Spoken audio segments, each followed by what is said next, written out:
Jeff, the host of the Gridiron.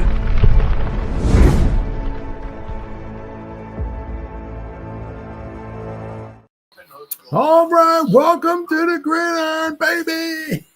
If you can give this video a thumbs up or share this video, that would be absolutely freaking phenomenal. If you subscribe to my channel, thank you. If not, please go down below, hit the subscribe button, and hit that bell icon. That way, next time I go live or if I put a video out, you'll be notified. And it's free of charge. It's totally free of charge. What do you got to lose, right? But if you are subscribed to my channel, thank you. If you want to help support my channel out, the description box below, very top link, I believe it is, takes you to my membership page. I got 3 different membership levels. Each one has their own little perks to them. So once again, if you want to help support my channel out, it would mean so much to me, and I thank you in advance.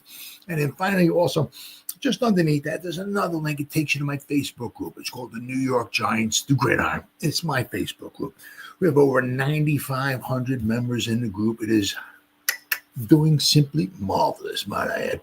Basically, if I'm alive and breathing, I got internet access, I'm putting stuff in this group darn near 365. It's called the New York Giants, the Gridiron. It's my Facebook group. Please join it. You will not be dissatisfied. I promise. All right. Well, going to be talking some more about a little bit of the festivities that happened a couple days ago, I guess now, because it's not quite Tuesday here on the Eastern time zone here, so we're still Monday. So we're going to talk about the festivities a little bit that happened yesterday. Not too much because it makes me want to vomit, but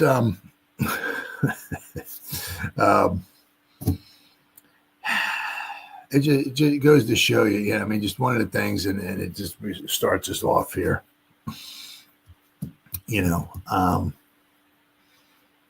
When you obviously when you have somebody that's really, really good, and you just try as you might and try. It's like, it's like we've been saying for like for a while, right? How many times have we been saying, we need a left tackle, and finally we got Andrew Thomas, so we need an edge, we need a couple edge, Now, of course, we're saying we need a quarterback, But, how long have we been saying we need to fix his offensive line, right? And it's just unbelievable. We've had, I'm going to show you, go back to PFF in 2007, how dominant the New York Giants offensive line was. It was, that was obviously, it's darn near impossible, to get that kind of performance, shall you say, I guess. Not performance, but like what the Giants offensive line did with all those consecutive games being played. It's just, it's darn near impossible, but regardless of, if they played a lot together, they were very, very good. And then, obviously, Schnee, I think it was 2013 was his final year. I think it was, or 13, might have been 13 or 14. But obviously O'Hara never made it to quite to his second. I think he started like 2001. So he had like 10-year career, right? So we had Snee. We drafted him with Eli. We drafted Snee in the second round. Eli was first round. Snee was in the second round. We managed to keep our second round pick that year, which wound up being good. I said then you had Deal and Seibert. Obviously those guys started getting banged up and injured. And McKenzie, he had the 2 Super Bowls. But, we got him from the Jets, so he'd been, a free agent. Not a free agent. I think we were a free agent. But he'd been with the Jets before he came to us. So once again, when he wound up hanging his cleats up, he'd played for a while. So we had, for a while, we had, these guys wind up playing long careers, right? Pretty much all of them, right? Seibert, Deal, O'Hara, Snee, McKenzie. And we had a lot of them. for year in and year out. I said by the time usually the 2011, I remember Harrow wasn't the center. We had Booth with the big old butt, right? He was in there. So we had the guys started kind of fading away, retiring, before the Super Bowl 46. But, it's, obviously, with coaching, we certainly had some luck in there as well, too. But, I mean, if you look at a lot of the, you look at, it wasn't like we had first round picks all the way across the board there, right? And we had this phenomenal offensive line unit, and they just gelled well together. Right now, let me show you right here. So you got to forgive me here. Is it on here? Nope. Oh, wait. Hold on. Got to forgive me here. I have 75,000 tabs open up here. So let me add this one here. Let me just show you. Wait. All right. Okay, good. I got it here. Okay, so let me share my screen. I'll just show you how like dominating, we're dominant, especially like in 2007 and 2008, the Giants offensive line was. Okay, let me share a screen here. Yeah, this is the 2007 season. Once again, this is just according to PFF. It's all going by, okay? But look at where the Giants ranked as far as pass blocking. 7th. I'll let me blow the screen up a little bit more here, okay? Make it a little bit easier to see. 7th. This is 2007. Okay, let me circle it up here. See up here in the top corner, season 2007. Regular and postseason, okay? The Giants' pass blocking was number 7, 89.3. I mean, look, holy cow. 89.3. Look at that pass blocking grade. Then we go to run blocking. 4th.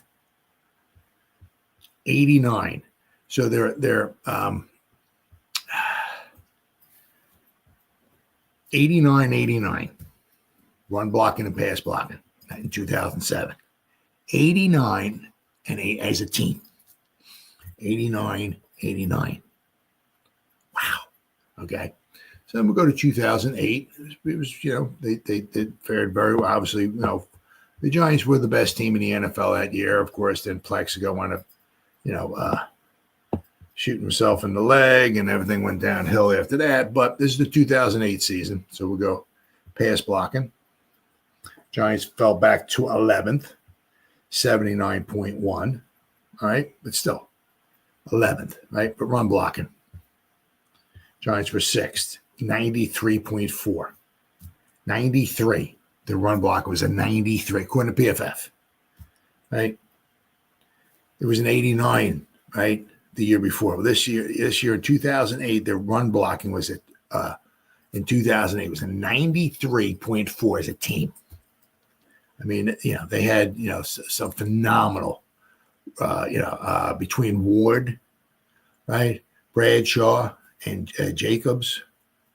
It's a phenomenal running. I mean, the one game against Carolina, I think we had over 300 yards rushing. It was just absolutely fantastic. But what made us so good, right? We had that run game in 2008, but we also had the threat of like maybe a Plaxico. But once Plaxico, because obviously Shockey was gone, right? He didn't even finish out the season for us in 2007, broke his leg, right? So Shockey was gone. Plexico shoots himself in the leg, so he's not there in the playoffs. So that really kind of took a lot of our, some of the passing game away. So the teams, it made it a lot tougher. And obviously, I think we were one and done. We played the Eagles. Of course, we lost to the Eagles in the playoffs, and that was it, right? But look how dominating what 93.4, right? Now you go here. You start with the 2012 season, right? After we won our Super Bowl 46, you go to pass blocking. Right. So I gotta move this down here a little bit here. Giants were 14th, 2012. Run blocking. I don't even know if we're even on the screen here. Run block, we were 4th. But then, okay, so in 2012, our run block was still 87.7. But after this, it's all, and this is, where we started. The guys started fading away and retiring and all that stuff. And, basically the last 10 years from basically 2013 to 2020, we've been trying to, rebuild the offensive line, get the offensive line. And I mean, let's see, a pass blocking is 2013. Giants pass blocking, 31st in 2013. Run blocking, 31st, 2013. We're trying to fix it. We're 17th run blocking. Right? 2014. I mean, this is just, there's a couple of them here where we're actually in the upper half, but few and far between. 14th as far as pass blocking. But run blocking, 17th, 74. Okay. Like I said, this is around the time we have to start trying to fix the offensive line, and we're never able to do it. 2015 pass blocking. What are we at here? Pass blocking. Giants are 22nd in pass blocking. I said right on here is where we have to start fixing run blocking. Giants are 22nd. The 22nd and 22nd. 2016. This is the year we went to the playoffs. Pass blocking, 21st. Run blocking. Where the hell we are run blocking? 19th run blocking. So we're constantly in the bottom half of the league. And so obviously in some cases we're in the very bottom of the league. 2017. This is when the wheels fell off, right? Remember, McAdoo didn't even make the end of the season. We were pass blocking. We're 27th overall. Let's see, run blocking. Run blocking, we're 18th. Now we did have a couple nice seasons in here. Let's see, 2018, which I don't think was very good either. Our run blocking wasn't too bad, I don't think. 2018 is obviously we got Saquon about passing. 25th. Run blocking. Was it two? Okay, yeah, we were 16th. We're right in the middle there because we got one with Saquon, right, in 2018. But, the thing is that, we've had, our three GMs, right, in that amount of time. Jerry Reese, Dave Gettleman, and Joe Schoen. Right, we've had those three guys, and we're trying to fix the offensive line. It just where are we at here? Once again. Okay, let me get rid of this. There we go. Just to show you, how many, what kind of research or there we go. Resources. There you go. We've spent in the draft on on the offensive line, right? Ever since we started kind of going downhill, right? I mean, we were pretty good in 2012, but even here, look at this. We took a guy in the 4th round, the 6th round. These two guys. Swings and misses there. But we took Justin Pugh.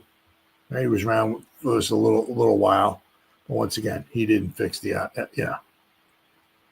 let's see. 2014, we took Rickberg. Right? 2015, we took 2. We took Bobby Hart, and then we took Eric Flowers. Right? So we took a tackle here, and we took a tackle there. And then we took Rickberg, too, in the 2nd round. So we took a 1st rounder, a 1st rounder, and a 2nd rounder. Offensive line stunk. Now, we didn't take any here, okay, because we took, a couple. And we took 1st round and 7th round Bobby Hart. But then we took, we took Biznowadi. That was a swing and a miss there. 2018 took Will Hernandez. That was it, right? Yeah. So we took a second rounder. Yeah, I'm saying. Look, we took a second rounder here. We took a first rounder here, took a second rounder here, and took a first rounder here. So between 2013 and 2018, we took 2 first rounders and 2 second rounders in the draft. Still couldn't get the offensive line fixed. 2019. Let's see here. We took that was a miss there. Nothing, right? 2020, we took quite a bit. So between 2013 and 2020, we took 3 tackles, right? We took somebody in the second round. We took 2 second rounders from 2013 to 2020. 13, 14, 15, 16, 17, 18, 19, 20. It was 8 years, right? We took 3 first rounders, 2 second rounders. We took Matt Parrott in the third round. You take a tackle in the third round, that guy should be around. He should be at least your swing tackle, if not a starting tackle, right? And then we took Shane Lemieux, a guard, in the 5th round. Where's he at? Not on the Giants anymore, right? And of course, we took a lot here, so we didn't take any here in 2020. But then in 2021, right, you took Evan Neal, so we took another first rounder. So in those 10 years, we took offensive linemen 4 times in the first round. Offensive line still stinks. We took Joshua Zudo in the 3rd round. How much is he helping us out, right? And of course, we took McKeithen in the 5th round. He's not even on the team anymore. Then we took somebody in the 2nd round, right? We have allocated resources, and especially in the draft, and that's not even talking about guys that we brought in, right? Top free agents or free agents that we brought in, right? Who aren't on it, who came and went, like Kevin Zeitler, right? Remember him? Good old Kevin Zeitler. I didn't even share my screen there, did I? Yeah. Let me see. Let me try this again here. Okay, here we go. Share the screen. Right? Remember Zeitler? He's still out there playing his heart out, doing good. He was with us. Then we let him go. Right? Look, from 2013, first rounder. 2015, first rounder. That's 2. Let's see. 2020, first rounder.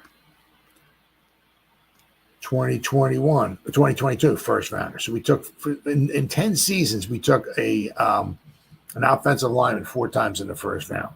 Second round, right? Michael Schmitz, second rounder. I know there's Rick Berg here. Will Hernandez, second rounder. Rick Berg, second rounder. So we've taken, in those 10 years, all right, Rick Berg, okay. In those 10 years, actually be 2023 to 2023, so in those 11 years, right? We took offensive lineman 3 times in the second round. We took offensive lineman 4 times in the first round. Then in the third round, from 2023 to 2013, those 11 drafts, third round, we took Joshua Zudo, Matt Parrott,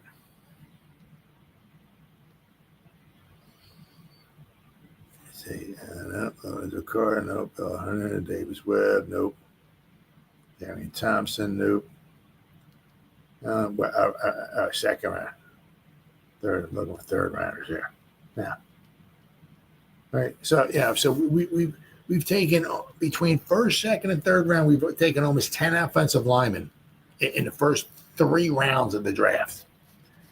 Right. All right. 2013, we took 1. 2014, we took one. 2015, we took one. Let's see. All right, 2018, we took one. Oh, yeah. 2020, we took two. And it is in the top 3 rounds.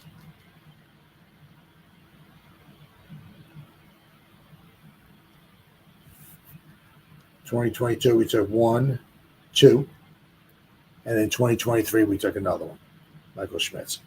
So in those 11 years, we've taken 9 guys, as you can see, 9 guys in the first 3 rounds of the draft. You don't need, you can plainly go and see, a lot of other offensive lines that are doing pretty good. A lot of it's got to do with coaching.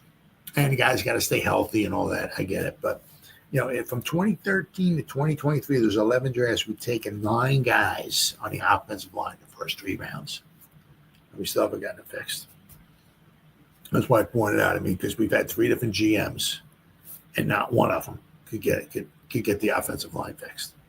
It just, there's a lot of things to it, obviously. Obviously, it's just not the GM, but we've had these guys bring in all kinds of guys, free agents, drafting guys. Still can't get a really good functional unit.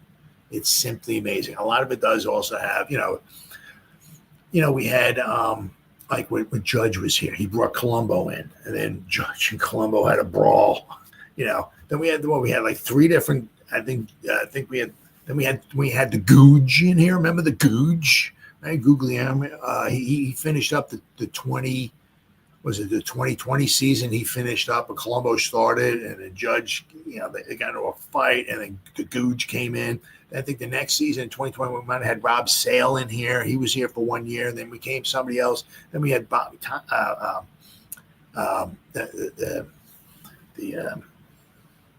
the coach. Who's with the Commanders now, right? We had him for 2 years, right? Now we have somebody else in here. So that's another one of the things. It's very difficult to get any type of cohesion going on when you constantly get, obviously different offensive line coaches in here. Now, one of the big things is that, like with the Eagles, we're seeing how well Saquon's doing.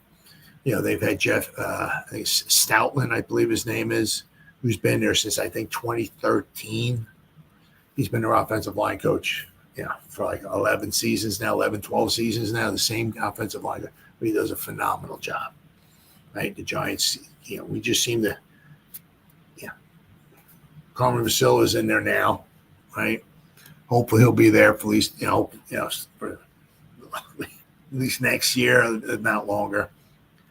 But it's just simply amazing. I said, when I put these guys up there, the Mount Rushmores of F-ups. 3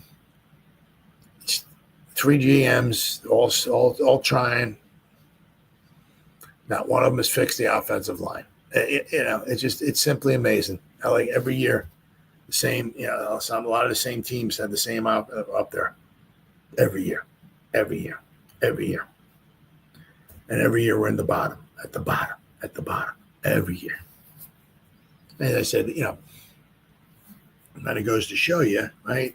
When you have a good offensive line, you can see how well the running game. I know in 2022 our running game was pretty good, right? Obviously, we had Saquon, we had Daniel Jones. The pass blocking wasn't quite so well, and obviously, in 2023, the bottom just fell out. We gave up all those sacks, but man, it is just simply freaking amazing how we can go year in, year out. Allocate all these resources, whether it's free agents or draft picks, high. I'm not saying, oh no, we took a bunch of draft picks. We took 13 guys in the 6th round. We took another 15 guys in the 7th round.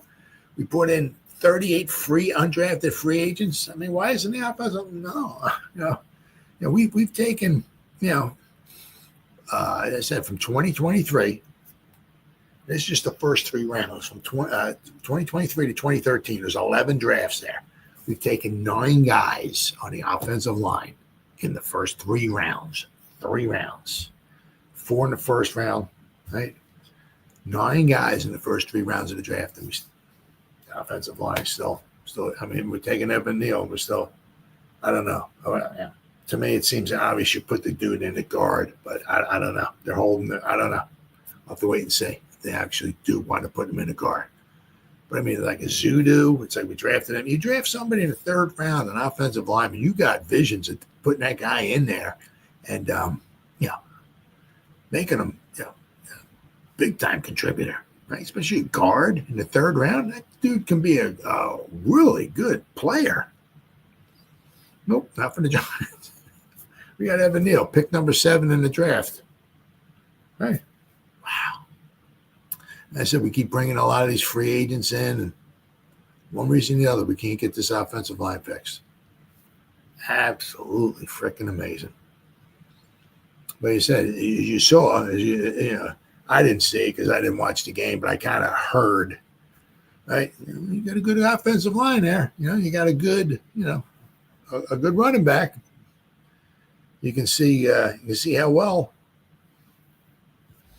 things go, right? As I said, we've had 3 different GMs in the past, back 2012, we weren't too bad, the offensive line. But you go from like 2013, we get very, very, 1 or so year here, we were like in the upper echelon as far as a run blocking or something like that. But for the most part, absolute trash. When are we ever going to get the offensive line fixed? Unbelievable. But, yeah. Like I said, I didn't watch the game. I don't watch the Eagles. I haven't watched an Eagle game. I don't even know. Last 15, 20 years, I have no idea. I'm not watching the Super Bowl.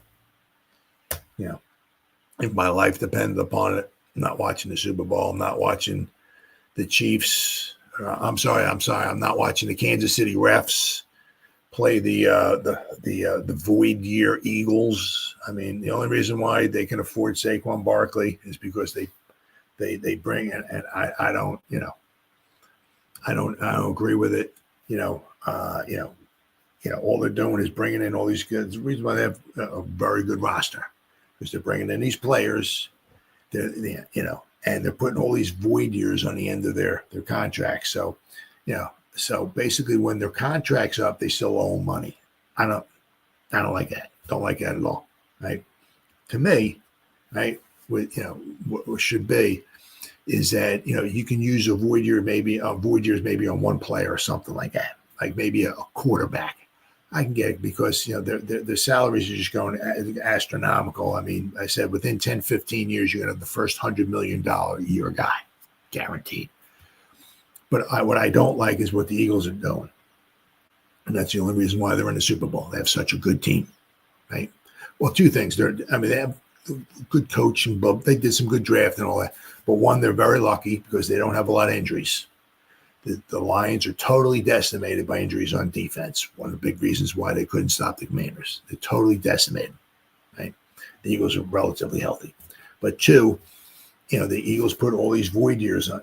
If you can't afford to pay the player, right, you can't have them. Sorry. So that would totally kill the Eagles. What I like, what I want, nobody's listening to me. I get it, But, if you sign a guy for 3 years, right, after the 3rd year is up, okay, all the money is his, right, and the money's off the books. There's none of this void years. Or we'll just carry his contract for another. No, sorry. If you sign him for 3 years, after 3 years is up, right, the money is, all the guaranteed money, everything is off to them, and the money and the contract is off the books. We're not carrying it 355 years into the future like the Eagles do. No, not happening. So that's I can't stand the Eagles, and that's the only reason, one of the biggest reasons why they're in the Super Bowl. That's why it's like almost half their offense has void years on the end of their contracts. They couldn't afford Saquon Barkley. The Eagles don't have one this year. If you look at Spot Track, don't have one guy on the roster that has a cap hit of $16 million. Everybody is under $16 million. They only have like 5 guys that are making like $10 to $15 million a year. That's it. But meanwhile, Saquon's making like 13. Jalen Hurts is making 50, but his cap hit's like 13 million somehow. AJ Brown's making like 25 million, but his cap hit is like 11 or 12 or something like that, or 10. Monte Smith's making 20 or something like that. His cap hit ain't nowhere near that. Lane Johnson's making 20 to 25 million a year. His cap hit's nowhere near that. It's like Darius Slay, I think his cap hit's like, or he's making like 21 a year. His cap hit's nowhere near that. I think they got like 5 guys on their who's in double digits, but they only have one, not even one guy whose cap hit is 16 million this year. Why? Because all the money's all being pushed after their contracts are up. I don't like that at all. If the NFL wants parity, right? That's one way to make it even more parity, or that's a word, right? If you can't afford to pay the guy, you don't get him. Sorry, right? Right. So that's I can't stand the Eagles, and once again, I can't stand the reason why. One of the biggest reasons why, to me anyway, why they have such a good roster. Can't stand it. Absolutely can't stand it. But as I said, we're here, right? And once again, talking about it, right? This guy right here has got to be smiling. How do you like me now? Huh? Right? Yeah, I said I didn't. I heard the Eagles won. I heard like Saquon did really good and all that, but I mean, it's not even so much the one player. I mean, all season long, right? Look how well he's doing, right? So Dave Gettleman's really got to be smiling up a storm. Now you see why I picked him number 2. Everybody was, me included, without question, right? Me included. I wanted Quentin Nelson because we needed to fix the offensive line. I wanted Quentin Nelson, who went 6th, I think, to the Colts. Let me. Do I have it here? Nope. 2018 draft. Quentin Nelson, 6th to the Colts. Yeah. Of course, Josh Allen went 7th to the Bills. But the thing is that you can look, well, why didn't we take Josh? Because, also because Baker Mayfield got taken 1st, Sam Darnold got taken 3rd. So it would have been a little bit of a stretch, shall we say. And obviously, remember, don't forget about Josh Rosen, too. He was supposed to be the most polished, I think, of all these quarterbacks coming out into the draft. Right? Let's not forget about him. But the Giants took Saquon Barkley number 2 overall. Now, I think one of the big things was also in 2018, right? Was because, we took we had OBJ, we had Sterling Shepard. Eli was getting toward the end of his career. We want to maybe make one final push, right? We took Evan Ingram in 2017, so we had a tight end, right? We had the wide receiver. We had another Sterling Shepard. We had Evan Ingram. We took a good running back. We still have our quarterback, Eli Manning. So that was kind of like, let's get one more, see if we can get him a weapon. Maybe Eli can drum up some magic from the past, and maybe we'll make one more historic run in the playoffs. Well, of course, that never happened. But at the time, I was kind of hoping we would have took Nelson. That would have helped the offensive line because, as we knew back then, we still needed. We took Will Hernandez in the 2nd round. Right, good pick. Now, of course, he didn't do too bad for the Giants, but he didn't solve our problems. But of course, after his contract was up, let him go. Right? What do we need him for? Right? But I said I would have liked to take Quentin Nelson, but. Gettleman was talking about, when you have a pick, pick number 2 overall, he kind of tipped his hand a little bit there, holding his hand, right, looking around, kind of held it to the camera, let everybody look at it, right, Of course, you envision somebody with a gold jacket, right? He kind of tipped his hand, and he seemed like he was a little bit enamored with Saquon's, right? So it was no huge, to me anyway, shocker when at pick number 2, with the second pick in the 2018 NFL Draft, the New York Giants select Saquon Barkley, running back, Penn State. There's no shocker there. There were some good players, obviously, after him as well. But, one of the things was, pick number 3 was Sam Darnold. Okay. But, I'm sure Dave Gettleman's, looking back, or sitting back in his chair watching the Eagle games and patting himself on the back. Because you can see, right? I mean, if you if the Giants possibly had like the offensive line the Eagles had or have, shall I say? I mean, you could see. I mean, the dude would have well over 10,000 yards rushing. I mean, put Saquon's behind the 2007, 2008 offensive line the Giants had, a 2006 offensive line. Man, he'd have probably well over 10,000 yards by now, or 10,000 yards rushing by now. I mean, he'd be well on his way to a gold jacket, right? But although Dave Gettleman, right, helped draft Saquon, right, he was also one of the ones that we kind of bestowed upon help us fix this offensive line. Now, when Gettleman was the GM of the Panthers, he drafted, especially in some of the later rounds, he hit on a few nuggets. So when he came in here, I'm kind of thinking to myself, he did some pretty. I mean, if you go back and look at a couple of his drafts with the Panthers, he drafted some good. He had a good nose or a good eye or ear or whatever for offensive line. So I thought for sure that he'd be able to fix it. And he brought in a ton of guys, drafted some guys, brought in a ton of guys. Obviously, he drafted Andrew Thomas, right? Good pick there. Not sure if Andrew Thomas is ever going to be able to stay healthy ever again. But, he did draft Andrew Thomas. But he brought in a ton of free agents. He drafted some guys and all that. Weren't able to get the offensive line fixed. But you saw what Saquon could do. I mean, he had over 2,000 all-purpose yards his rookie season, right? But you see what he can do, right, when he's behind. As I said, this is just stuff I see like on Facebook posts and stuff like that. I didn't watch the game. I haven't watched an Eagle game all season. I'm not going to watch an Eagle game. If my life depends upon it, I'm not watching the Eagle game. I'm not watching the Super Bowl. Not happening. But just stuff I see like on Facebook, posts and all that and everything. And my wife, she watches the games. I listen to her talk and all that stuff. And I mean, but you can see, right? Dave Gettleman's probably, oh yeah, good pick, Dave. You made the right pick there.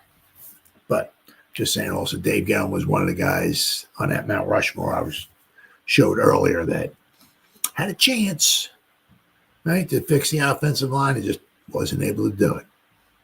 Was not able to do it. But the one thing is that that this season has been absolute. I mean, probably one of the.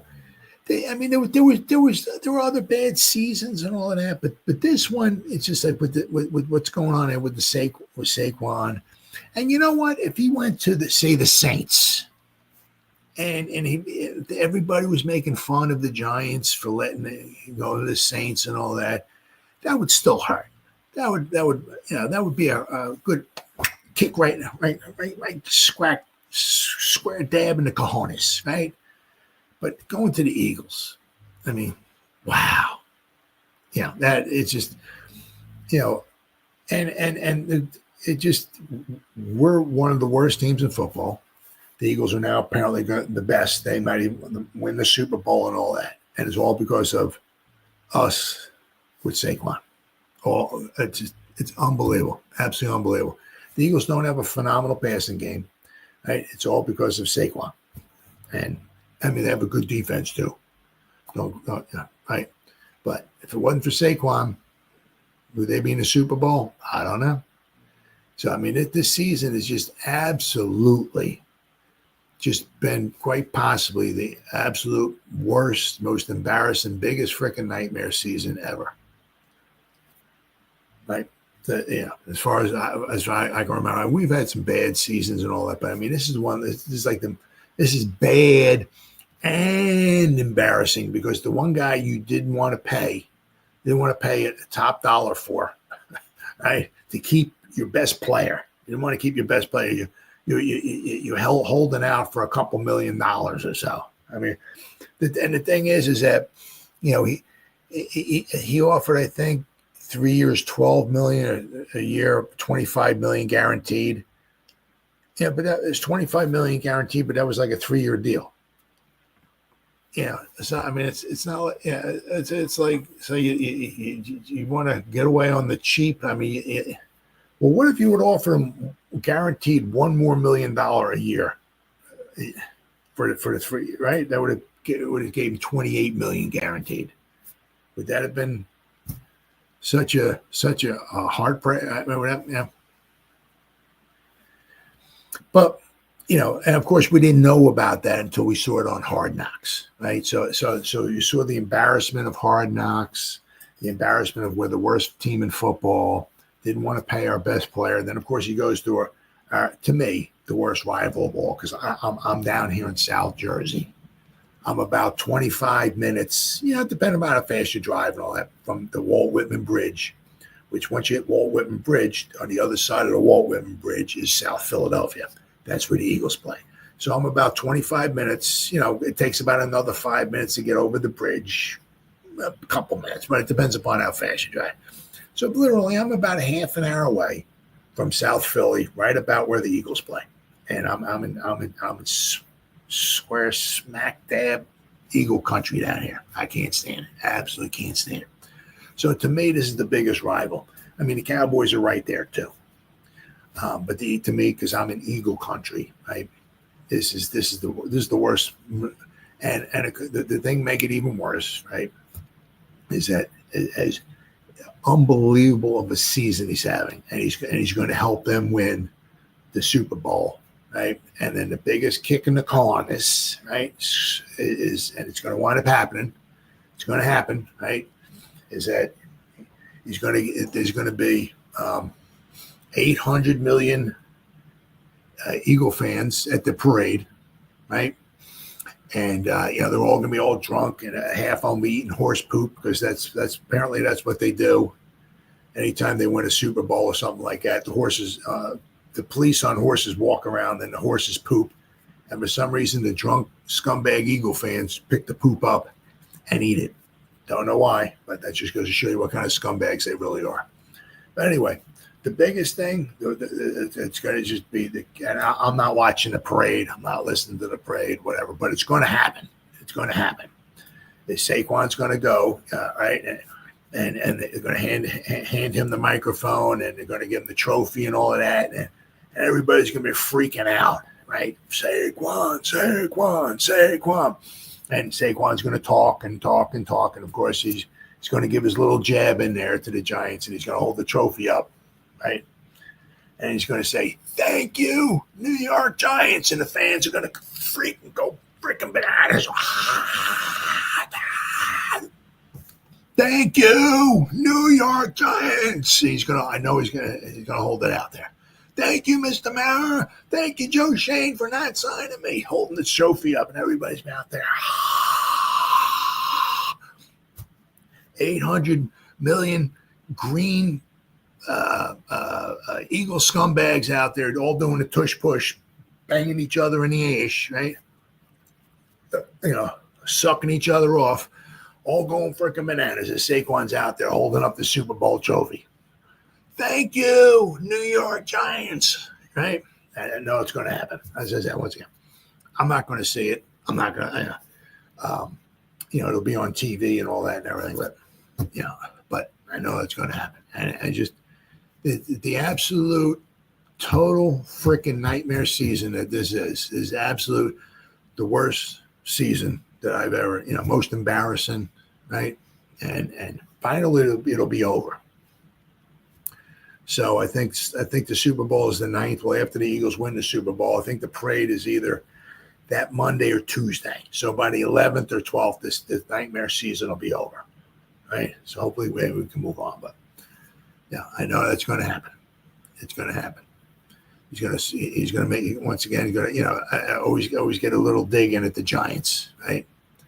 And it just the nightmare season is just most embarrassing, and it just, and also it's because it's to me, it's public enemy number one, the Eagles, right? We let him go to them, and that's why they win the Super Bowl. It's because of Saquon Barkley. It's just unfreaking believable. That's because Joe Schoen didn't want to ante up another additional like $4 or $5 million guaranteed over a 3-year contract, right? Right. So, I mean, I said, if you couldn't come up with like $1.5 million extra guaranteed to keep your best player, your best offensive player. Yeah. I'm gonna also, obviously I did a video last week. Said maybe Joe Schoen was right. You don't need a running back to make it to the Super Bowl. It's it's helpful that the that certainly helps, but you don't need a running back to make it to the Super Bowl. I said once again, one of the biggest reasons why the Eagles are in the Super Bowl is because they have a bunch of players on their roster that they have all these void years added on the end of their contracts. I said the thing I can't say is that if you sign somebody to a 3-year contract, right? When the 3 years is up, the guy has all of his money, and that contract is off the books. It's but the Eagles that's the way it is with the Eagles. The Eagles put void years on the end, so they pushed all the money down the road. Don't like that. Should be plain and simple. If you can't afford to pay the guy and get his contract off the books in 3 years, if it's a 3-year contract, if you can't afford to pay him all his money in 3 years, and get the contract off the books in 3 years. If you can't afford to do that, you don't get the player. Plain and simple, right? So, but that's not the way the Eagles. The Eagles are, kind of sacrificing the future because they're pushing money down. But that's why their team looks so good right now, right? The Giants, have quite a few guys on the roster. They're making a lot of money, right? And we're paying them. As I said, we paid Daniel Jones $40 million this year. Jalen Hurts is making more per year than Daniel Jones, but Jalen Hurts is only his cap hit was like 11 million or 12 million, something like that this year. Because with Joe Schoen, right? When the Daniel Jones 4-year contract is up, all the money is his, and the money's and the contract's off the books. Actually, the contract will be off the book after next year. The contract will be off the book in 3 years. That's not the way it is with the Eagles. Jalen Hurts is like a 4-year deal or a 5-year deal, but plus maybe it's four, something like that. But there's another 4 years added on to the board. So Jalen Hurts' 4-year contract is actually almost like an 8-year contract. It's not the way it is with So I can't stand it, but I could see that happening. I'm not going to say it. I'm not going to listen to whatever. But Saquon Barkley holding up the Super Bowl trophy, 800. Get Eagle fans out there, all dressed in green, vomiting, eating horse poop and all that stuff, banging each other in the ass because they're a bunch of things. And Saquon will be out there, and they'll be going freaking crazy. And Saquon's going to hold up the Super Bowl trophy. Thank you, New York Giants, and the fans will be going crazy. And it'd be like the climax to the absolute worst, most embarrassing season ever for the Giants. The Giants were 112-1 in '66, but it wasn't this embarrassing. It wasn't this embarrassing. But that brings me to my next point, right? You have a great running back, this, that, and the other thing, blah, blah, blah, blah, blah, blah, blah, blah, blah, all that stuff. But you still need, as the Giants are looking for, in search of New York Giants, you still need to have a quarterback, right, to make the Super Bowl. So, the Giants, I mean, if they draft a quarterback or if they, however they go, well, we'll have to find out because we're gonna find out because let's not forget, the 28th, it's like about 6-7 weeks away, 5, 6, about like 6 weeks or so, 6.5 weeks, somewhere around there away from just free agency. I mean, wrap your heads around that one, right? About 6 weeks. The Super Bowl's not even there yet. We've got about 6. After the Super Bowl's over, you add about 1 month onto that, and you got free agency. So how crazy is that, huh? Right? But you still need to have a quarterback. Now, to me, this is just me. I mean, everybody disagree, whatever. I'm not putting Jalen Hurts in there because, once again, the way the Eagles building their roster, right? They can't afford all their players on the current salary cap. They have to put all these void years on the end of it. And I said, I don't agree with that. Right? If you can't afford to pay your players, right, you can't have them. If when their contract is up, right, we're not adding void years on the end of the contract. And when the contract is up, the player has all their money, and the contracts are off the books. The Eagles don't do that. So, and I don't put Jalen Hurts in the top upper 5, 6, 7, 8 quarterbacks, whatever. Now he's a beneficiary of great offensive line play.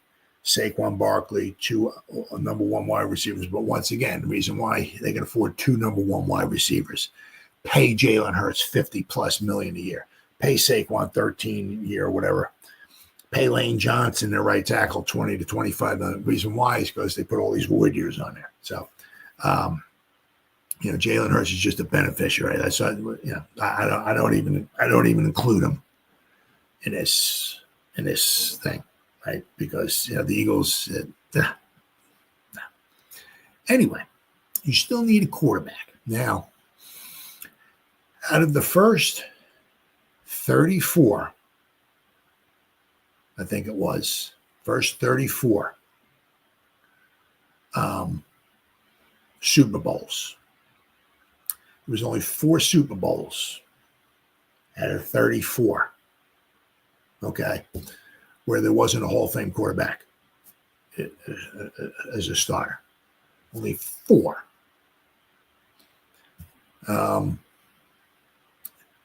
Hold on. The 81 Raiders, Jim Plunkett. The 83 Raiders with Jim. Oh, no, my bad. The 80 Raiders, the 83 Raiders, Jim Plunkett. 80 and 83. 81 was the 49ers. Yeah, 82 was the Redskins won. They beat the Dolphins. 83 was the Raiders. So 80 and 83 Raiders with Jim Plunkett. 85 with McMahon, but that was the 85 Bears. So, right? And there was one other. What was it? Let me take a look here. There was one other out of the first 34. Who was the other one? Oh, okay, 82. Oh, so 80, 82, and 83.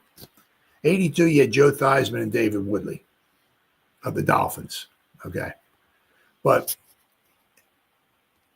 if you go, actually, if you look, the first, was it 1, 2, 3, 4, 5, 6, 7, 8, 9, 10, 11, 12. Let me share my screen here. Share screen, list. Now you find it. There we go. All right, let me share my screen here. Let me just go to show you. Now, we'll start at the beginning. Then we'll go to the end here, right? Right, there you go. Super Bowl, right? 1. Look at all see the yellow? Hall of Famers, right? So you go from Super Bowl 1 to Super Bowl 14. First 14 Super Bowls were won by Hall of Fame quarterbacks. Okay? I said, then what you have here, right? You got Plunkett, you got Theismann, you got Plunkett again. Then you have McMahon. These are the only, this year here, 1980, 82, 83, and 85 were the only 4 out of the first 34 Super Bowls. 4 out of the first 34 Super Bowls did not have a quarterback who was all Hall of Famer. Now you've had, here, right? Like we had Jeff Hostetler beat Jim Kelly. Okay, we had obviously Phil Simms beat John Elway, Doug Williams beat John Elway, but regardless, either winner or loser, the first 34 Super Bowls, right? You go up to here. Kurt Warner beat Steve McNair, right? The first 34 Super Bowls. There was only 4, right? That didn't have a Hall of Fame quarterback. Now, obviously, now we can look right here, okay? We got the 24 Super Bowl, right? We got Patrick Mahomes, right? The 23 Super Bowl, Hall of Famer, Patrick Mahomes. 22, Patrick Mahomes, Hall of Famer. Right? I'm not Brock Purdy. I'm not including Hurts in there. Once again, he's a beneficiary of a good offensive line, and I don't agree with the way they pay their players and all that stuff and everything. So, right? Matthew Stafford, he might be a borderline Hall of Famer, right? Joe Burrow, who knows, right? He might be someday. He might be a Hall of Famer. Who knows? He has the passing attack and all that. His defense stinks, so we'll have to wait and see. But Tom Brady, Hall of Famer. Patrick Mahomes, Hall of Famer. Patrick Mahomes, Hall of Famer. Tom Brady, Hall of Famer. Tom Brady, the loser, Hall of Famer. Tom Brady, Hall of Famer. Let me go here. Peyton Manning, Hall of Famer. Right? Tom Brady, Hall of Famer. Then you have Peyton Manning was the loser, Hall of Famer. Now Russell Wilson, I'm not so sure about him. Maybe if they won this one here, maybe, but I'm not so sure about him. But you have this one, Flacco and Kaepernick, no. But Eli Manning, Hall of Famer, beat Tom Brady, Hall of Famer. Aaron Rodgers, Hall of Famer, beat Ben Roethlisberger, to be Hall of Famer, meaning, okay. Then you got also here, right, this super. Drew Brees, soon to be Hall of Famer, beat Peyton Manning, Hall of Famer. Ben Roethlisberger, soon to be Hall of Famer, beat Kurt Warner, Hall of Famer. Eli Manning beat Tom Brady, both soon to be Hall of Famers. Peyton Manning, Hall of Famer. Ben Roethlisberger, Hall of Famer. Tom Brady, Hall of Famer. Tom Brady, Hall of Famer. Now this one, Tom Brady, Hall of Famer. Now this one here, Trent Dilfer. I mean, the 2000 Ravens. That's the only reason why Trent Dilfer won a Super Bowl. It's because their defense. That's the only. They had 243 yards of total offense in this Super Bowl, and they scored 34 points. It's because of their defense. That's the only reason. Same thing here with Brad Johnson and Rich Gannon. All right.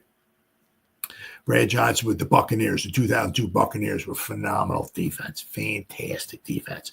But other than that, you can look here. 2003 Hall of Famer. 2004 Hall of Famer. Hall of Famer.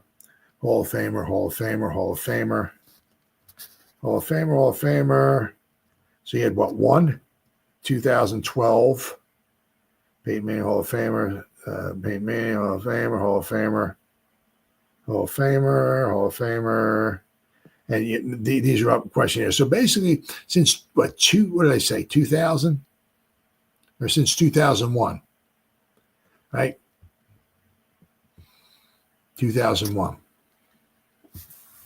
There's only been 2 Super Bowls where there really aren't stone cold lock Hall of Famers. Either are Hall of Famers or will be like a Tom Brady, Ben Roethlisberger, Drew Brees, Eli Manning, right? So since 2001 to 2024, right? 24 Super Bowls. The last 24, obviously they've only been won by, but I'm saying either winner or loser, right? There's been a Hall of Famer quarterback in there, except for 2. I mean, you're going to need a quarterback, and that's what the Giants are shooting for now. To get a quarterback, like Jaden Daniels. Hey, does that mean that Jaden Daniels won't be Hall of Famer? Absolutely not. Hey, man, took his team to the conference championship. Man, that dude is freaking off and running, baby. Right? Unfortunately for us Giant fans, we're going to have to face him twice. But if you also want to look at it too, we won 3 games all year, and we literally could have beat them twice. If we had a kicker the first time we played them, we would have beaten them. But once again, that's the way the Giant season was. But anyway, Jaden Daniels, phenomenal job, right? But so finding a good quarterback, first of all, is not easy, right? Then finding a Hall of Fame quarterback to take you to a Super Bowl.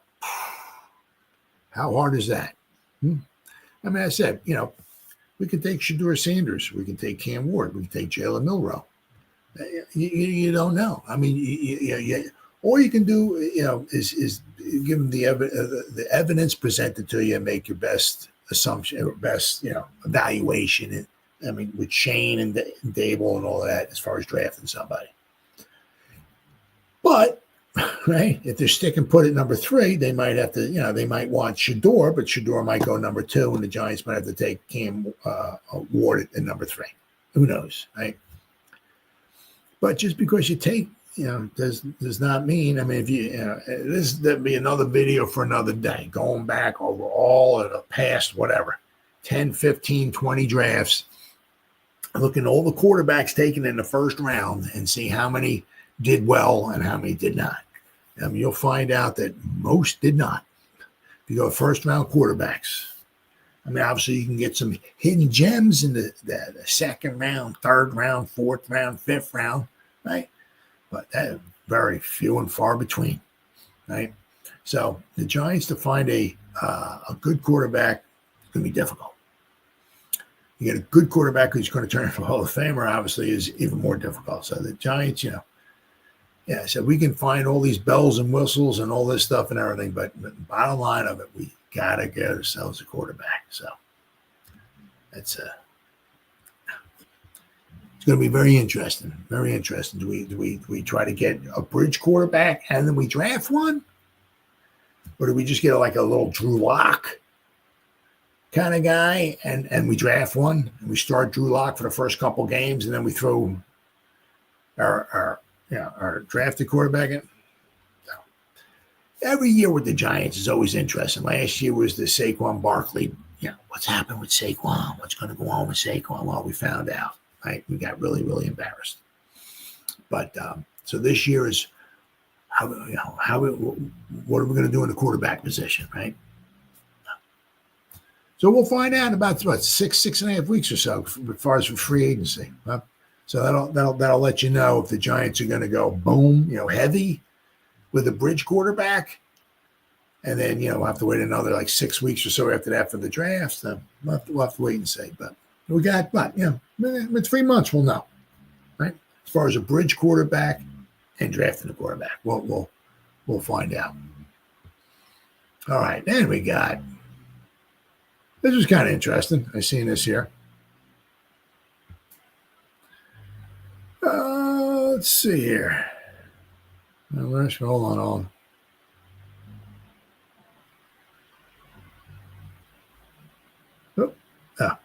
Yeah. Right here. This one. So, to me anyway, this is just to me, right? You can call me a rotten loser or whatever like that, whatever. I didn't see either game yesterday. I know the Chiefs won. And of course I didn't see the Eagles, but I know the Eagles won, right? But so to me,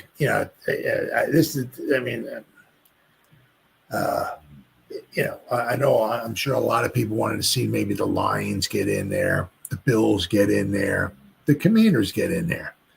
Not many people like the Eagles. Their fans are just scumbags. They really are. They're just total scumbags. So not many people wanted to see the Eagles get in there. Certainly no. Unless you're a fan of the Chiefs, okay. Nobody wanted to see the Chiefs get in there. I mean, as much as the refs have helped them out all season long, nobody wanted to see the Chiefs get in there. So this is probably the worst Super Bowl that anybody could possibly imagine. Bills Lions would have been pretty cool, especially if you got a couple of teams that never made it in there before. One of them would have to win. I mean, the Bills have been in there before. But the Bills have never won one. The Lions have never been in a Super Bowl. Now, of course, the Lions quite possibly were the best team in the NFC, but, unfortunately for them, their defense got really decimated, and that was one of the big reasons why they wound up losing. They had to try to outscore their opponents. They had to try to outscore the Washington Commanders.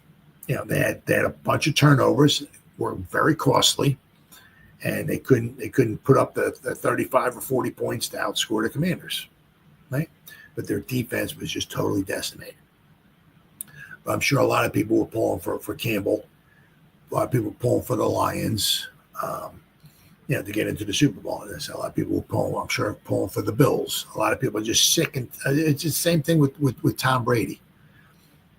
After a while, it was kind of cute in the beginning, because the Rams are the greatest show on turf. They were kind of rubbing me the wrong way and stuff like that. So in 2001, right? Actually, the Super Bowl was in 2002, but it was the year after the rule when Tom Brady in that snowstorm against the Raiders, right?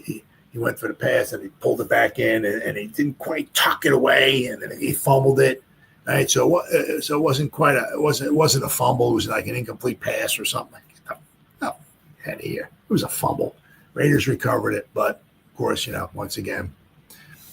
But it was kind of cute. And they beat the Rams. I was kind of happy because I don't like the Rams getting a little too cocky and stuff like that. So to be humbled by the Patriots, by some dude, Tom Brady, I thought that was pretty cute. But when Tom's been around for 20 years and he's around for 20 years and he was in 57 Super Bowls, it starts getting a little annoying after a while. You know what I mean? So after 80 or 90 Super Bowls Tom Brady's in, the country's really getting a little sick and tired of seeing Tom Brady in the Super Bowl. Well, it's kind of the same thing now with Patrick Mahomes. I mean, I'm not watching it. I mean, I'll be one of the 3 people in the world that won't be watching it, but I'm not watching the Super Bowl. I'm sick and tired of it. And if he's in there again next year, I'm not watching it. I don't. My life depends upon it. I'm not watching it. I'm just sick and tired of seeing him.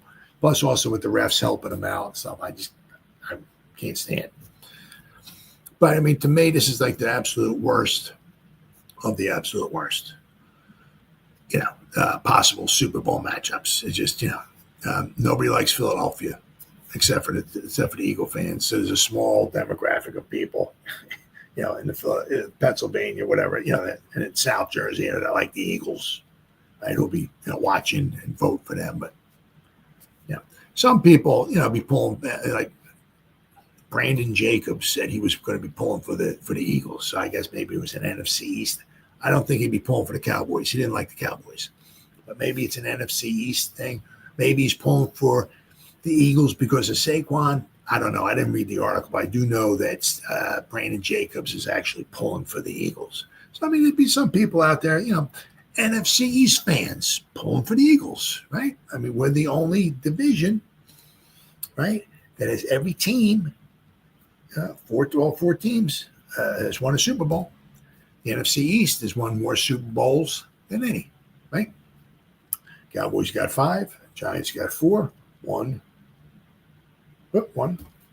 2, 3 for the Redskins, the Commanders, Washington football teams, Boston Braves, whatever you want to call them. They've been called many things, right? And they got the Eagles at 1. So we've got 13 Super Bowls, right? So we've basically almost 1 out of every 4 Super Bowls has been won by the NFC East. Of course, that hasn't happened. I mean, you figure from 2012 to now, there's only been 1 Super Bowl won by the. Of course, that was 2017 when the Eagles won. So we've gone on a little bit of a hiatus from winning Super Bowls, but the NFC East has won more Super Bowls than any other division. I said we're the only division that every team has won a Super Bowl. If you go to all the other 7, there's at least 1 team that has not won a Super Bowl in that division, and some of them even have multiple ones. I mean, you go to the Packers won Super Bowls, the Bears won a Super Bowl, Vikings haven't won a Super Bowl, they're 0-4. The Lions haven't even been to a Super Bowl. Right, so I mean, you can go to every other division, and there's teams who have not won a Super Bowl, right? So, but I mean, so I mean, if they win, we'll have if the Eagles win we'll have 14 Super Bowls in the NFC East, and once again by far I think there's another division that's like 10, but by far the NFC East has the most. And as I said, we're the only division that has all 4 teams has won at least one Super Bowl, the NFC East. So, but to me, as I said, it's just me. Once again, I can't stand the Eagles. Absolutely can't stand them. If Saquon wins it, good for him. Congratulations, all. But I'm not going to watch the Eagles win a football game. Not going to watch them win a Super Bowl. I can't stand the Eagles. I hate them. And I say I can't stand. I'm getting really sick and tired of seeing the Chiefs in there every year. Every year. The only thing for me that would be a small bit. Once again, I'm not watching it. A small bit of gratification when the game's over with. Somehow I'll find out. Somebody will tell me, or I'll see it on Facebook or something like that. Right? Is that one of those teams loses? That's the only satisfaction I'll have. If the Chiefs win, I mean, I'll be pissed off because they'll three-peat. Although they, in the Super Bowl era, they're the first team to three-peat. They will not be the first team to three-peat in the history of the NFL. Okay, there's 2 other teams or 2 other times that happened, and if you want to, you can even, if so facto, almost. This might be another video for another day, but there was another 3-year period where kind of the same players. Another video for another day.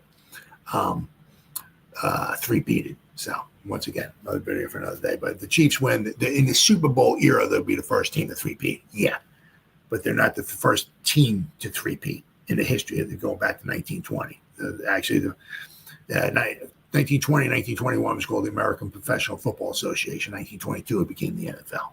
But if you go back to 1920, when the Akron Pros won the first championship, back from 1920, so you're going, 105 seasons, right? It's happened other times. So the Chiefs won't be the first three-peater of all time. So, as I said, so if the Chiefs win, they'll three-peat, okay? But that means the Eagles lose. So that'll do my heart really good. Really, really good. I hate the Eagles. But if the Eagles win, so I try to look at it in a good way. I said, if the Eagles win, I'll be happy for Saquon, be happy for the NFC, be happy for, especially for the NFC East, because then we'll have 14. Then not only, okay, will the NFC East, right, have all 4 teams have won a Super Bowl. All 4 teams will have won multiple Super Bowls. The Eagles with 2, Commanders with 3, Giants with 4, Cowboys with 5, right? Multiple Super Bowls. Very impressive. And as I said, if the Eagles win, that means that the Chiefs will have not three-peated, and that'll do my heart good. Right? So that's how I try to look. I'm not watching the game, but the one, as I said, to me, it's the worst toilet bowl that I could possibly think of. I said, if you told me at the beginning of the season, what 2 teams don't you want to see in there? It would have been the Eagles and the Chiefs. Okay? Unfortunately, Eagles and the Chiefs are in there. So absolutely can't say anybody said, but the only small bit of satisfaction that I'll get is that one of these scumbag teams will lose. That's the only small satisfaction I'm going to get. All right, moving on here. All right, well, this is a little bit interesting here, right? So apparently, if Kafka's still in the running, right, to get hired by the Saints, he's going to apparently bring in an old friend. Now, once again, somebody, I can't remember who it was, just got eliminated by the Saints. I don't remember who it was, but he got interviewed twice, and there were some articles saying that if he were, now, I mean, it's not like, this would be funny, like say that this would be really funny, really. So funny, I'd be just almost dying laughing. Could you imagine, right? Obviously, because the Cowboys needed a coach, right? Imagine if they brought Kafka in and they hired Kafka, and Kafka brought Wink Martindale in. Could you imagine that? Oh my God! Wow, that'd be funny. That'd really be funny. But anyway, he'd be with the Saints, right? But Oh, let me find this. I got this here. Let's see. Nope. Oh, there we go. All right, here we go. It says Mike Kafka could bring former Giants polarizing defensive coordinator if hired by Saints. So, according to, let's see here. Offensive coordinator Mike Kafka completed an in-person interview with the Saints for the head coaching vacancy, and an interesting development could be taking place. As the Saints narrow down their list of finalists, Kafka appears to be right in the running to replace Dennis Allen. If Kafka indeed lands the job, it seems he will bring a familiar face with him. According to Jordan Renan of ESPN, Kafka is expected to bring former Giants defensive coordinator Wink Martindale with him to New Orleans in the same role. Martindale spent 2 seasons with the Giants as the defensive coordinator under head coach Brian Daboll before the former's fiery and extremely public exit during the 2024 offseason. After his departure from the Giants following 2 seasons, Martindale went back to the college ranks as a defensive coordinator for Michigan. It would certainly be a fascinating turn of events if Martindale returned to the NFL to coach under Kafka after their time with the Giants. Of course, Kafka is of Puerto Rican descent. The Giants would receive future compensatory draft picks if he's hired to be the head coach of the Saints. We could get multiple third-round compensatory picks for him. Think about that. Third round, multiple. Think about it. Kafka's candidacy with the Saints is something to monitor in its own right, but it will be interesting to see whether Martindale is his top selection if hired. And is this one in? Nope. I guess that was the only one I had. Yeah, that was the only one I had. But there are multiple ones out there, but that would be very, very interesting to see. Now, it's the same thing. Now, with Brandon Brown, okay, that was going to be the same exact thing as well. Now, he got passed over.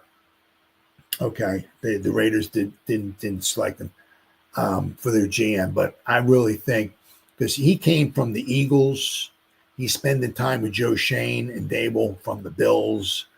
And the dude seems really, once again, it's just from my perspective. That's all. I'm not in the building with him. I don't know him. I'm not talking to him. Right? Just my observations. The dude really seems that, very, very intelligent. Really, he, to me, he seems like a GM, future GM walking. Somewhere along the line, he's going to get a shot. Now, 5 years from now, 4 next year, who knows? But somewhere along the line, it really seems like he's going to get himself a shot at being a GM. Somewhere along the line, I think whoever winds up, right? I don't want to put the cart before the horse or nothing like that. But if Shane gets fired next season, right? Get our own in-house GM, right? But my point is that I seen this, and the Giants would get multiple if Brandon Brown were to become the GM, just say, of the Raiders, right? We would have gotten, I think, 2 third-round compensatory picks for him. Wouldn't have been this year. It would have been, I guess, 2026 and 27, I think it would have been. And if we would lose Kafka and Brown, right, we would get 3, if I remember correctly. I'm an idiot. I could be, but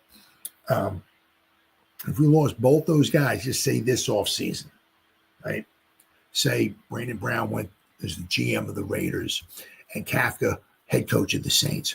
We would get 3 third-round compensatory picks for that, plus an additional 4th or 5th rounder. I mean, we would be, think about it, man. We get additional third-round picks. Wow. Imagine, because we wound up taking Phillips. Imagine if we drafted 3 other Phillips. Could you imagine that? Wow. So it would be a shame maybe to see Kafka go, or it would be a shame if Brandon Brown were to go.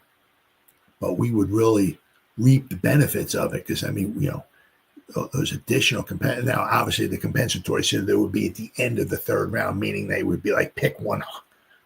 My math is correct, around 100, 101, something like that. But still, I mean, well, if we were to lose one, we would get, I think, if I remember correctly, we would get 2 third-round compensatory picks for him. So 2, not just 1, 2. So Brandon Brown, as of right now, is probably, I think, out of the GM market, I think, for this season. Right. But it's keep an eye on Kafka, because if we wind up losing him, I believe we would get 2 third-round compensatory picks. One would be next year, and one might be the year after that. And then I said, of course, then the other thing would be very, very funny, right? Would be if he would wind up bringing Wink Martindale in there as his GM. I mean, just because, obviously, because Dable, personalities, you got to have the right personality. You have this thick skin, thin skin, whatever like that. Personalities mean a lot. And sometimes you got 2 the wrong personalities, they just bump heads. Meanwhile, like a Mike Kafka has a different personality, right? And he gets along with Wink. Wink, but Wink and Dable were bumping heads.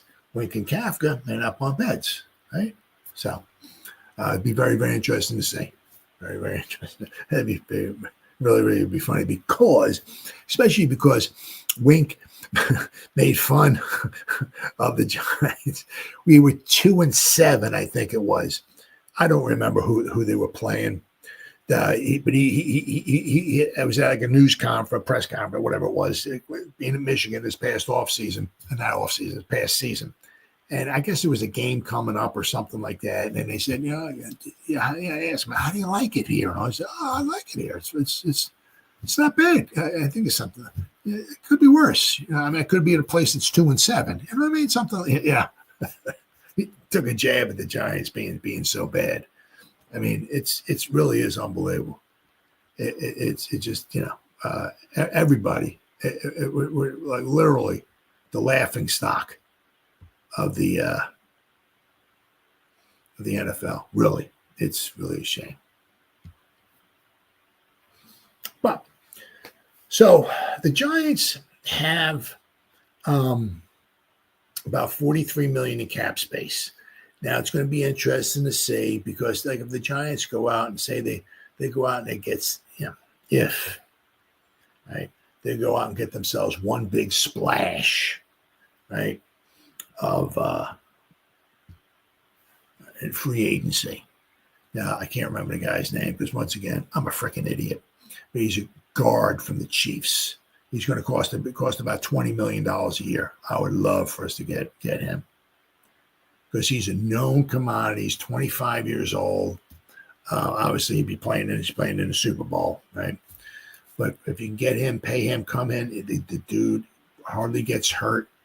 I don't want to say that with the Giants, but he would cost about $20 million a year. So that would really put a ding in the Giants' salary cap. Now the Giants could always maybe finagle some numbers and stuff like that and all and everything. Restructure a couple contracts, maybe obviously free up some money. Right? The Giants can get rid of a few players here or there and free up some money, without question. But $43 million, you can get yourself a couple of nice, some. You can sign your draft class, right? Bring some free agents in, maybe get a couple, one nice, juicy free agent, a couple minor free agents. So it's going to be interesting to see where the Giants go. But with Gano here, unfortunately, I always hate getting rid of guys and stuff like that and everything. But it's somewhere along the line, it's his time is coming. I mean, obviously his age, he's getting up there in his age, and he's not quite as reliable as it used to be. And I got this here. The Giants reporter would guess that the $16.5 million vet is cut in 2025. So the Giants are projected to have over $43.3 million in available cap space in 2025. But with that number of holes they have on their roster, General Manager Joe Schoen could use every extra dollar that he can get. Now, let's also not forget, 22 million of that? I think it's 22 million, not of that, but 22 million we have of dead cap money is from Daniel Jones. So if that wasn't there, which it won't be in 2026, but without the Daniel Jones dead cap money, we would have over $60 million to spend. But 2026, we have a lot of money to spend. Free agency, a lot of money. We can re-sign some of our players, extend some of their contracts, and all, like Baby Egg, get Kayvon, and get him a nice long, add a few years on the contract for him and all that stuff. But we got some money to spend in 2026. But the meaning, like this year, every few million we can save here or save there could wind up being huge. So one way to free up a little bit of space would be to release veteran kicker Graham Gano. He signed to a $16.5 million contract extension in 2023. But Gano has a base salary of $4.5 million this year, along with a cap hit of $5.665 million. He's under contract through the end of 2026. Having said that, the Giants could save $3.165 million by cutting Gano prior to June 1st. They could also save $4.415 million by designating him as a post-June 1st release, but then they wouldn't be able to utilize the newfound cap space until after that date. So, so, I mean, the one thing they could do is, like, if they spent a lot of, money in free agency early on, and then they designate him as a post June 1st release, they would save money then, and that would just add to their available cap space. Now that it would be hard, because a lot of the free agent, probably the draft class would be signed by then. A lot of the good free agents would be all signed. But if you're going to add an extra $4 million to your salary cap, I mean, the Giants, as we've seen in the past, they always need money, especially during the season, because of injuries, right? You bring guys up from the practice squad and all that stuff and everything, right? So, adding another $4 million to the salary cap is fine. Plus, the other thing, too, is that, say you add that $4 million to the salary cap, say you don't even use it, you don't lose it. It's not like vacation days at work. Oh, you got to use them by the end of the year or you lose them. No. If they cut Graham Gano, add his $4 million or so, to the cap, right? That $4 million. If we don't use it, it just goes over to the next year, right? So that is one nice thing about that. It's not like, well, we got the $4 million. We got to spend it. If we don't, we're gonna no. It just carries over. So the Giants will use it sooner or later, right? Let's see. I would guess he'd be a cap casualty, New York Post reporter Ryan Dunleavy told Our Lads Football on January 20th. Later, he added that I would think he'll be cut or have his contract reworked. Gano has been extremely unreliable in recent seasons due to injuries, but he's also getting old. The longtime NFL kicker turns 38 years old in April, and he's only appeared in just 18 games over the past 2 campaigns.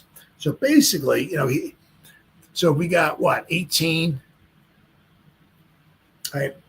So out of 34, so he's missed 16 games. So basically, he's almost missed he's missed almost the whole season due to injuries. And it's not like he tore his ACL and he missed 17 straight games due to his torn ACL. No, he's missed injuries here, come back, injuries there. You know what I mean? So plus he's getting up there at 38, right? But also, this is not impressive either. And he's converting just 71.4% of his field goal attempts during that span over the past, I guess, like 2 seasons. Right? So that's pathetic. That's really bad. Let's not forget, in 2022, he was Mr. Automatic. But once he got injured, right? 2023. Right? There was a time when Gano represented a strength of the Giants roster, but those days appear to be over. The kicking game has been a disaster for head coach Brian Daboll in 2023 and 2024, and Big Blue must correct this issue if they hope to turn things around in 2025. Bleacher Report lists Graham Gano as most likely Giants cap casualty. Bleacher Report writer Alex Ballantyne agreed with Dunleavy's assessment of Gano, naming him as the Giants' most likely cap casualty on January 20th. Graham Gano was the highest paid kicker in the league in 2024, and he's set to be the 5th highest paid in 2025. Ballantyne noted, that seems like a bit much for a team that has bigger needs across the roster. Gano is 38 years old and has dealt with injuries over the past 2 seasons, the analyst went on. Given his age and the fact that the Giants can clear approximately $3.2 million of his cap by releasing him before June 1st, he could be a cap casualty. Although Ballantyne acknowledged that the Giants aren't exactly strapped for cash, he also concluded that this could still be a move they make just to prioritize that cash differently. And then also here, this might make some sense here, right? On January 13, SNY's Lucas Hutcherson published an article discussing 5 bold predictions for the Giants in 2025. The final one involved New York Giants drafting a kicker. Giants thought they had addressed their kicker position by signing Graham Gano a few years ago, but the veteran has missed 16 games over the past 2 seasons. Hutcherson wrote, 4 other players have kicked for the Giants during that time, not to mention a few other kickers who signed but got hurt before they got a chance to contribute. It's unbelievable. And we just get kickers. We get kickers coming in here and getting injured. It's unbelievable. New York could address this position once and for all by drafting a top collegiate kicker, the SNY contributor continued, adding that Florida State's Ryan Fitzgerald recently declared for the draft and is considered by many experts to be the top kicking prospect available.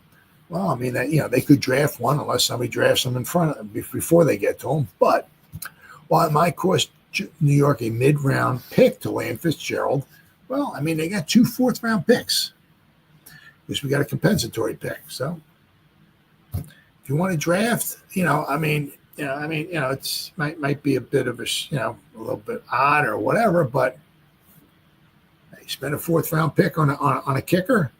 I mean, if he's got the leg and if he's got the accuracy and all that and everything, if he can be your kicker for the next 10 years, why not?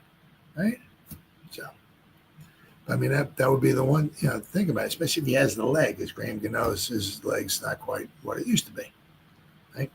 Strength-wise. Yeah. Right?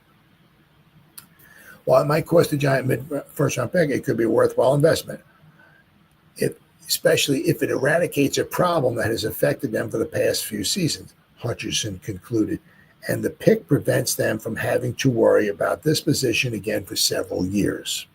The Giants do draft a kicker in 2025. They'll surely cut Gano in a corresponding move either before or after June 1st. So, I mean, once again, if they cut Gano after June 1st, they'll save, I think it's $4 million. If they cut him before June 1st, it would be $3 million, right? But so the thing is that although Gano has been, 2022, you send him out there for a 54-yard field goal, you just get up, you go to the bathroom, make yourself a sandwich, come back, have some coffee, whatever, sit down. You know that it's 3 points in the bag, baby. You don't have to worry. Is he going to make it? Oh my God, is he going to miss? There's money in the bag, baby. Man, it was unbelievable. But the past 2 seasons, injuries, right? 71%. I mean, he missed that one field goal against the Jets that would have won us that game 2 years ago. So it was a short 30-something yard field goal because he was injured. That's why, But the nice thing about seeing you're paying Gano a lot of money. If you draft a kicker in the 4th round, it's going to cost you, $800,000, $900,000, right? And you have him for, if you have him for 4 years, you're going to cost you $800,000 for 4 years, right? If you keep Gano, it's going to cost you $5 million, $6 million a year for however long. So I said the same thing is with, if you draft the kicker, if you draft this one guy they're talking about from Florida State, just saying, right? If he's all that good, I mean, you have your kicker for possibly for years and cheaply, right? And that's one less thing you got to worry about, right? Because you got yourself a kicker. right? So, and of course, you can always keep somebody on the practice squad, or if this guy gets injured or something like that, you can always bring somebody in off the street or whatever like that. But I'm saying, if you draft somebody, you have somebody young, nice strong leg, and it'd be on the cheap. And if you draft him and if he's actually the real deal, he's your kicker for years. And as I said, that's one less thing you got to worry about, right? So, but speaking of drafting, I did see this here. 3, 4. And we'll wrap up our show with this. Now, it's a very short list here, very short list. However, the Giants have had success drafting at number 3 in the past. Okay. Now, they've only had 2 picks at number 3 in the past. Okay, this year, unless they trade, right? This will be number 3. They've had 4. I'm sorry, this will be the 4th one, right? But they've only had, including this year, unless they trade out of it, this will be the 3rd one that they've had. Whoops. In the actual draft. They had one who went in the supplement, who they picked 3rd in the supplemental draft. And unfortunately, he wound up being the best one out of all of them, because there's an article here I'm going to read, because he wound up going into the Hall of Fame. Now, if you notice, if you look at the thumbnail there, right, you'll see Carl Banks, right, drafted him number 3 in the 1984 draft. Now, to me, Carl, borderline Hall of Famer, right? Because now he won 2 Super Bowls, and he had some good games. He had some good moments. He had a couple good years there and all that, right? But possibly he was never the best at his position for multiple years, right? Like 86 in Super Bowl 21, he was the best guy on the field, except for Phil Simms. He was the best guy on the field. If you listen to John Madden in the divisional round, talk about Carl Banks, right? When we played the 49ers and beat them 49-3. John Madden said Carl Banks was one of the best players in the league, period, at that time. He was playing phenomenal. He set an edge. Let me tell you what, you could not get around him. They could not. He set an edge. I'll tell you what. And I said he was at multiple times. John Madden said in that divisional round. Now this is with Harry Carson on the field. This is with Joe Montana on the field. This is with Jerry Rice on the field. This is also with some dude by the name of Lawrence Taylor on the field. Ooh. But that 1986 divisional round playoff game where we beat the 49ers, John Madden said multiple times, Carl Banks is the best player on the field. And he was special at times. And I said, I don't think he was like an all-pro, right? He wasn't like the top of his position for multiple years or so. That's why he's quite not in the Hall of Fame.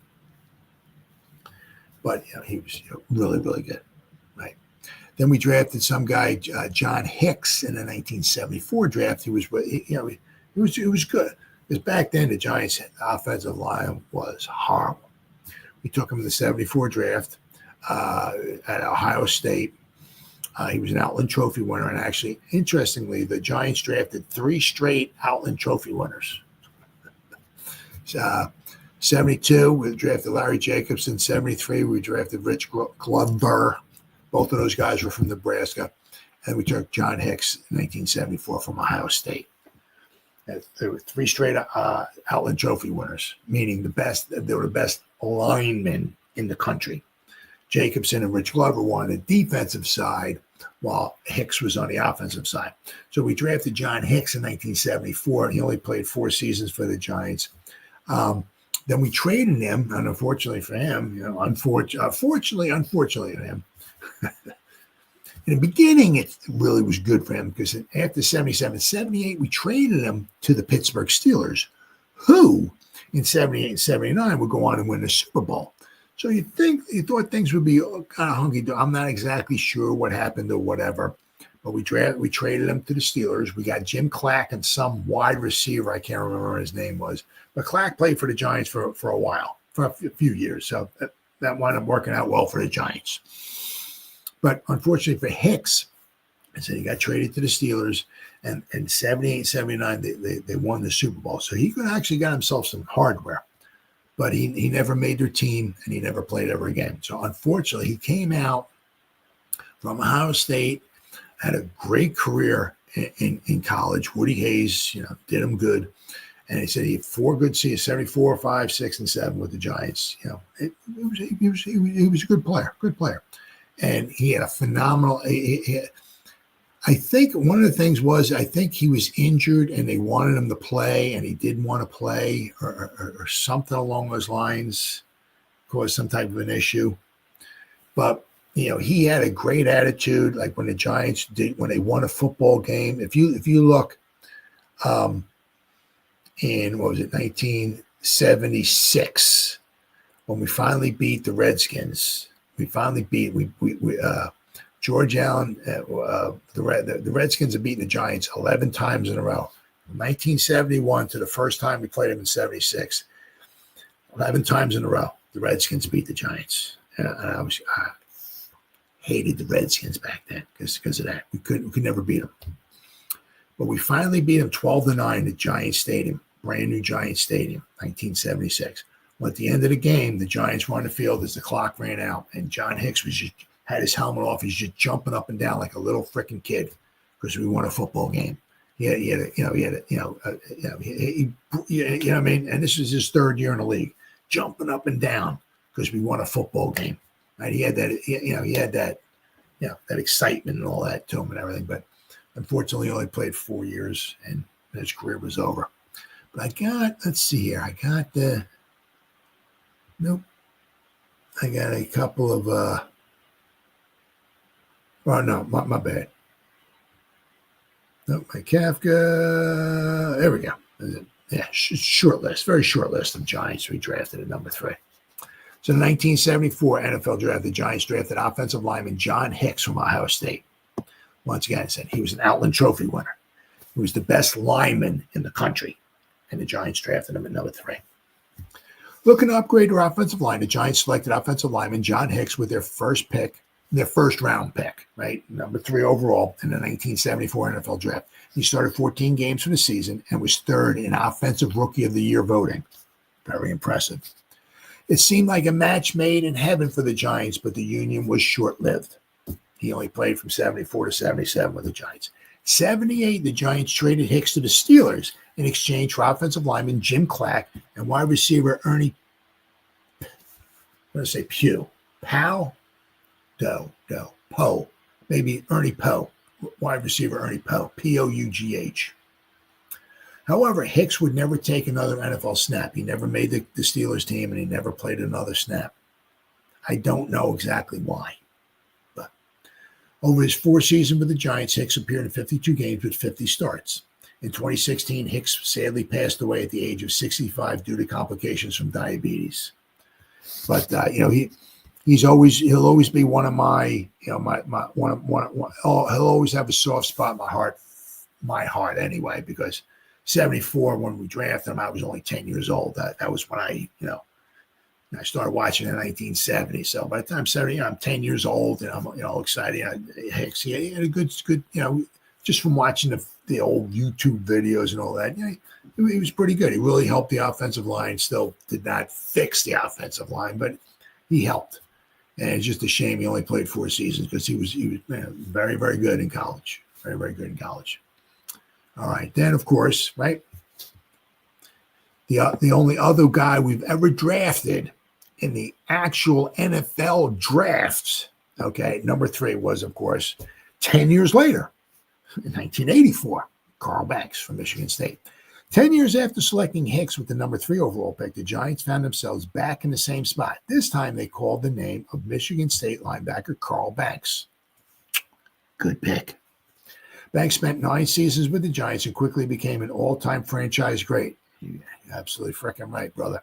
He was named to the Pro Bowl and honored as a first-team All-Pro in '87 and won 2 Super Bowl titles during his time in New York. In 2011, Banks was put into the Giants Ring of Honor. Before retiring from football following the 1995 season, Banks also spent time with the Redskins and the Browns. 173 career games with 151 starts. Banks recorded 860 tackles, 1 forced fumble, 6 fumble recoveries, 39.5 sacks, 3 interceptions, and 1 defensive touchdown. That was against the Falcons, which helped us win that football game. That might have been his rookie season, too. That might have been in '84, if I'm not mistaken. Okay, so the only other player, all right, that the Giants, ever drafted at number 3, okay, unfortunately never played for the Giants and went on to the Hall of Fame. It was in the supplemental draft. The 1984 supplemental draft, offensive lineman Gary Zimmerman of Oregon. Although the Giants have only selected 3rd overall in the NFL draft history twice, they did also select 3rd in the '84 supplemental draft of the USFL and CFL players. With that selection, the Giants took Oregon offensive lineman Gary Zimmerman. However, he never played a single snap for the Giants and remained in the USFL until it folded in August of '86. At that point, Minnesota acquired his rights from the Giants, and Zimmerman went on to have a Hall of Fame career. Now, the Giants, I know the Giants got some draft picks from the Vikings in '86. I know in '86 they had 4 second-round picks, I think it was. So I think a couple of them, I have to go back and look, but they acquired some draft capital from the Vikings for that pick. But he went on. He played with the Vikings and the Broncos, and he had a phenomenal career, Hall of Fame career. Obviously, he's in the Hall of Fame. It's a shame he never played for the Giants. From reading, I think it was in Wikipedia at one point in time, he did not want to play in New York. He either did not want to play in New York or did not want to play for New York. I'm not exactly sure it was, but that's one of the reasons why the Giants acquired him, and he played. He still played in the USFL. I'm not sure if they paid him more money or exactly what it was than what the Giants were going to pay him. I don't know. I know somebody rubbed him the wrong way. He didn't want to live in the city. He didn't want to pay the. I don't know. I'm not sure it was, but I do believe he had an issue with New York. As I said, whether it was the team or it was the city or it was the state or was it a combination of all 3 or whatever, I don't know. But I do not think, if I remember reading correctly from Wikipedia, that Zimmerman ever wanted to play here. It was a shame because Gary Zimmerman wanted to go in the Hall of Fame. Yeah, shame. I think he was. Yeah. He was with the Vikings, and he went with the Broncos. And I do believe, I think he was on the at least one of those teams, the Broncos. Hold on. 97 and 98, right? Yeah, 97 and 98. The Broncos won the Super Bowl. So he might have been on one or both of those Super Bowl winning teams, because that John Elway won his last 2 Super Bowls, and then he rode off in the sun, kind of like Michael Strahan did. But so it's a shame, because the best guy that we ever picked at number 3 overall in the supplemental draft actually went in the Hall of Fame, and he never played for the Giants. But regardless of that, the Giants at 3 have had success in the draft. But if you're picking 3 in the draft, you need to hit that one out of the park. So we'll have to wait and see.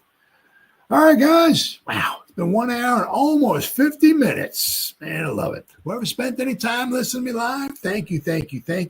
Or if anybody's going to spend any time watching the replays, once again, thank you so much from the bottom of my heart. Means the world to me as always.